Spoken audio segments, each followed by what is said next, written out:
নমস্কার। আজকে অক্ষয় তৃতীয়া নিয়ে আলোচনা করব। অর্থাৎ অক্ষয় তৃতীয়ার শুভ সময়টা কখন। আপনারা অনেকেই বলছেন 19 তারিখ না 20 তারিখ। এই অক্ষয় তৃতীয়া তিথিটা গণেশের জন্মতিথি, অর্থাৎ গণেশজির জন্মতিথি হিসেবে কিন্তু মানা হয়।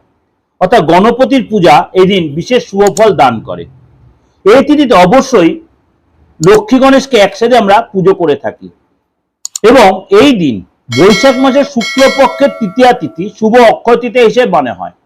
বৈশাখ মাসের শুক্লপক্ষের তৃতীয়া তিথি শুভ অক্ষয় তৃতীয়া হিসেবে পালন করা হয়। অক্ষয় শব্দের অর্থ হচ্ছে যার ক্ষয় নেই, অর্থাৎ চিরস্থায়ী। শাস্ত্রমতে অক্ষয় তৃতীয়া তিথিতে কোনো শুভ কাজ করলে, শুভ কাজ শুরু করলে তার ফল দীর্ঘস্থায়ী হয় বা দীর্ঘকাল ধরে তার প্রাপ্ত হয়। অক্ষয় তৃতীয়া তিথিতে ধনদেবতা কুবেরের যদি পুজো করা যায়, তার যদি আরাধনা করা যায়, দেবাদিদেব মহাদেবের যে আরাধনা করা যায়, ধনদেবতা কুবেরের যে পুজো করে, তাহলে ধন সম্পত্তি ডেভেলপ করে।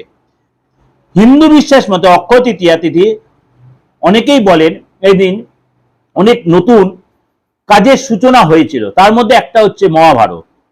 শুভ অক্ষয় তৃতীয়া আরো বড় কথা যেটা হচ্ছে জগন্নাথ ধামের পুজো বা জগন্নাথ ধামের সূচনা সেদিনকে হয়েছিল। চলুন তাহলে এই বছরে অক্ষয় তৃতীয়া কবে পড়েছে। আগামী 20 এপ্রিল সোমবার, সেদিন কিন্তু অক্ষয় তৃতীয়া তিথি। আমি আরো ডিটেলে বলি, তৃতীয়া তিথি আরম্ভ এবং শেষ 5ই বৈশাখ 19 এপ্রিল রবিবার।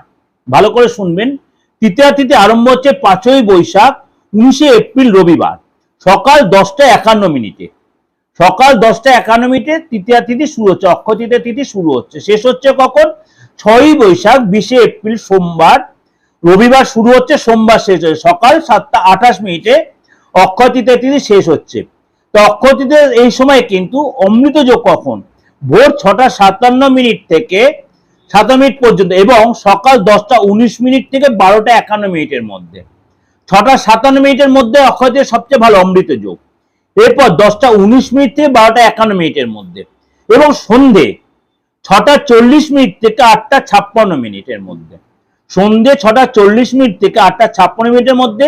পুনরায় রাত 11:12 থেকে 2:14 মধ্যে হচ্ছে আপনার সন্ধ্যাবেলাটায়। আর মাহেন্দ্র যোগ কখন? দুপুর 3:22 থেকে বিকেল 5:04। বিকেল 5:04 হচ্ছে মাহেন্দ্র। অর্থাৎ আপনার কবে করব? আমরা রবিবারই কিন্তু অক্ষয় তৃতীয়া তিথি পালন করব। তাহলে আমরা অনেকটা সময় পাচ্ছি। তাহলে 19 এপ্রিল আমরা অক্ষয় তৃতীয়া তিথি পালন করবো। সেদিনে এই যে সময়গুলো বললাম, অমৃত যোগ, মাহেন্দ্র যোগ, এই সময় কিন্তু আপনারা কেনাকাটি করবেন আপনাদের যেটা যা সাধ্য মতো এবং সেদিনকে পূজা আর্চা করতে। কেন পরের দিন সময়টা কিন্তু সোমবারটা অনেক শর্ট টাইম, সেদিনকে অনেকে করতে হয় সকালবেলাটা, সূর্য যেহেতু সূর্যোদয়টা পাচ্ছে, সূর্যোদয় দিয়ে অনেকে শুরুটা করে। আপনারা সেদিন করতে হয়, কিন্তু যদি বেস্ট বলেন তো রবিবারটা আমরা অনেকটা সময় পাচ্ছেন, টাইমগুলো আপনারা সেভাবে মেনটেন করুন।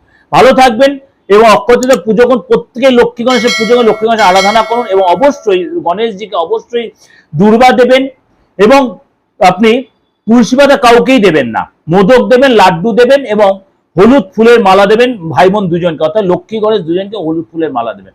ভালো থাকবেন, নমস্কার।